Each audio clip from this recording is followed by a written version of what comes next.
మీకు తెలుసు నాకు క్రికెట్ స్పోర్ట్స్తో పాటు కిషోర్ కుమార్ పాటలు అంటే కూడా చాలా ఇష్టం. అండ్ ఐ లవ్ కిషోర్ దా. ఆ పేరు ఎవరికున్నా పర్వాలేదు, I just love them, that's it. అందుకే ఆ కిషోర్ అని చెప్పి మీరు అనేస్తున్నారా? అంటే ఆ కిషోర్ అన్న పేరు నన్ను అలా హ్యాపీనెస్ లో తీసుకొస్తుంది. బికాస్ మీరు స్పోర్ట్స్తో పాటు ఎంటర్టైన్మెంట్లో మ్యూజిక్ను కూడా యాడ్ చేయొచ్చు. బికాస్ ఇండియాలో, ముఖ్యంగా ఇండియాలోనే కాదు ప్రపంచంలో స్పోర్ట్స్తో పాటు మనకు ఎంటర్టైన్మెంట్ మిగతాది ఏదంటే సినిమా ఫీల్డ్ అసలు. అండ్ సినిమా ఫీల్డ్లో మేబీ కొన్ని ఫిలిమ్స్ మర్చిపోతాం కావచ్చు, ఫిలిమ్స్ డైలాగ్స్ మర్చిపోతాం కావచ్చు, కానీ ఫిలిమ్స్లో ఉన్నటువంటి పాటలు మాత్రం మనం మర్చిపోలేం అసలు. సో మీరు నన్ను సిగ్నేచర్ స్టూడియోకు పిలవడం చాలా సంతోషంగా ఉంది. నేను మర్చిపోయాను మీ గురించి చెప్పడం, మీరు స్పోర్ట్స్ జర్నలిస్ట్ కదా? I have been a sports journalist for almost 15 years నుంచి స్పోర్ట్స్ జర్నలిస్ట్గా పనిచేస్తున్నాను. డిఫరెంట్ న్యూస్ పేపర్స్లో వర్క్ చేశాను. అండ్ ఇప్పుడు రెగ్యులర్ జర్నలిజం వదిలేసి కిషోర్ దా నేను ఫ్రీలాన్సింగ్ చేస్తున్నాను చాలా ఛానల్స్కి, ముఖ్యంగా దూరదర్శన్.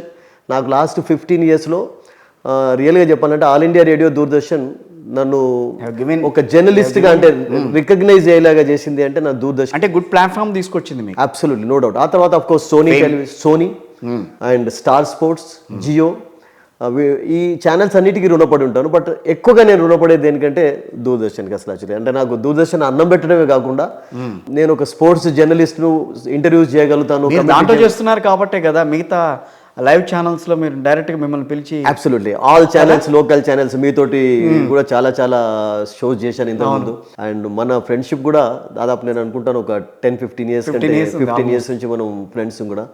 సో మీరు ఇన్వైట్ చేశారు కనుక నాకు స్పోర్ట్స్ క్రికెట్నే కాదు, బికాస్ ఐఎమ్ స్పోర్ట్స్ జర్నలిస్ట్ కనుక ఏ టాపిక్ అయినా మాట్లాడగలుగుతాను. ముఖ్యంగా క్రికెట్ అంటే ఆఫ్ కోర్స్ ఇండియా గురించి మాట్లాడదామా? ఏదైనా రగ్బీ గురించి ఏదైనా మాట్లాడదాం, ఎనీథింగ్. ఇండియాలో లేకున్నా కానీ but I can talk about rugby. Actually అది ఎక్కడ ఎట్లా పాపులర్, తర్వాత ఇండియాలో దాన్ని తీసుకురావచ్చు అన్న విషయం కూడా మనం మాట్లాడవచ్చు. డెఫినెట్లీ ఆ టాపిక్ కూడా మనం టచ్ చేయొచ్చు. డెఫినెట్లీ ఓవరాల్గా ఇక్కడున్న సబ్జెక్ట్స్ మనం ఇక్కడున్న గేమ్స్ చూస్తే కనుక అందరూ బాగా లైక్ చేసేది cricket. Because cricket is a religion in India. But cricket అసలు యాక్చువల్గా గతంలో ఉండేలాగా ఉందా, మరి దాని ఫ్యూచర్ ఏందనే విషయం కూడా మనం చాలా మాట్లాడుకోవాలి. అవును కదా, ఎందుకు ఇప్పుడు T20 వచ్చిన తర్వాత టెస్ట్ క్రికెట్లు 5 days మ్యాచ్ అని అంటే అలా కూర్చొని చూస్తూ ఉంటారు. మ్యాచ్ ఏంటి, ఏం జరగబోతోంది, 5th డేనా, అది చాలా ఎంతూజియాజంగా ఉంటుంది. అంటే ఆ ఫైనల్ రిజల్ట్ 5th day వస్తుంది, ఎదర్ డ్రా లేకపోతే ఓ మ్యాచ్ విన్నర్స్. అబ్సల్యూట్. బట్ ఇప్పుడు ఆ సిచ్యువేషన్స్ లేవు. నేను చూసినంత వరకు మీ గెటప్లో గవాస్కర్ని చూసాను. థ్యాంక్ యూ అండి, థ్యాంక్ యూ వెరీ మచ్. చాలా మంది ఇవన్నీ నేను క్రికెట్ బ్యాట్ పడుతున్నప్పుడు కూడా నా చిన్నప్పటి నుండి ఏమంటారంటే అందరూ కొంచెం గవాస్కర్లో ఉన్నటువంటి కొన్ని అంటే మీ డీపీలో కూడా పెట్టుకున్నారు కదా? డీపీలో అదే పెడతాను, సునీల్ గవాస్కర్. పక్కన మీరు గవాస్కర్ గారు. గవాస్కర్ అంటే ఇష్టపడిన వాళ్ళు ఎవరు ఉంటారు చెప్పండి. బట్ నా మెయిన్ ఫేవరెట్ క్రికెటర్ ఎవరు అంటే గుండప్ప విశ్వనాథ్. విషి అంటే అందుకనేనా? మరి కొంచెం ఇట్లా ఉండాలి కదా, ఇక్కడ వరకు ఉండాలి కానీ బట్ అంతవరకు మనకు మీసాలు రావు కనుక. సో దట్స్ చిన్న మీరు అన్నట్టుగా ఒక షేక్ అండి, ఒక విలన్ లా కనిపిస్తాడు ఆయన మీకు ఇంట్రెస్ట్ ఏంటి? బట్ వాట్ ఏ క్రికెటర్ అండి. సునీల్ గవాస్కర్ కూడా సన్నీ డేస్ అని ఒక బుక్ రాశాడు. He has written many books actually.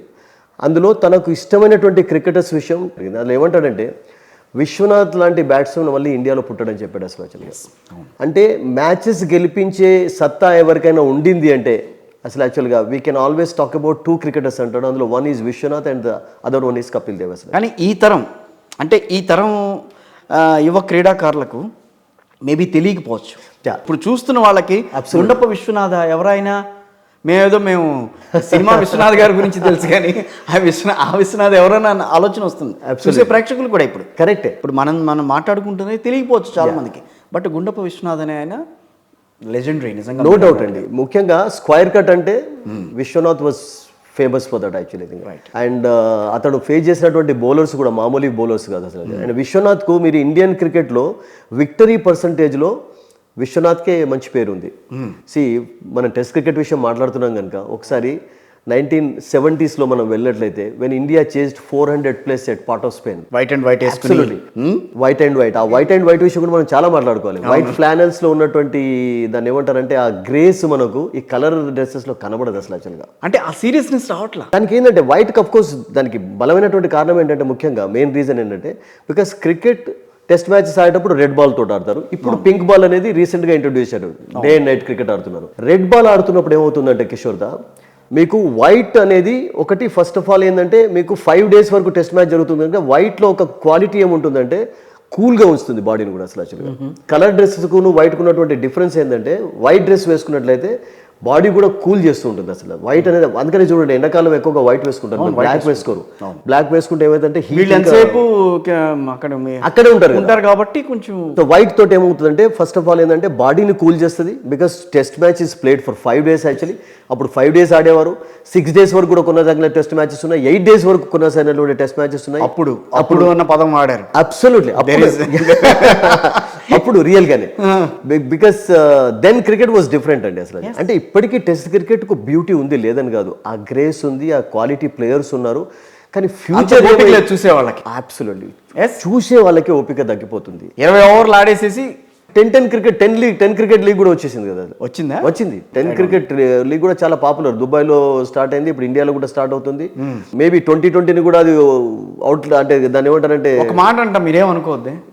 మామూలుగా మనం ఇంటి దగ్గర ఆడుతూ ఉంటాం, అరే ఒక్కొక్క ఓవర్ ఒక్కొక్కడు అని అన్నట్టు. అబ్సల్యూట్లీ ఆ మ్యాచ్కి వచ్చేస్తుందేమో సిచ్యువేషన్. అట్లాగే వస్తుందండి అసలు. అట్లా కనబడుతుంది. ఎందుకంటే ఎవరికి కూడా పేషెన్స్ లేకుండా అయిపోయింది. మీరు అన్నట్టుగా టెస్ట్ క్రికెట్ కొనసాగాలి అంటే చూసేందుకు క్రౌడ్ కావాలి అసలు. ఇప్పుడు చూడండి మొన్న ఎంత మళ్ళీ మనం part of Spain test match we can discuss about it later also.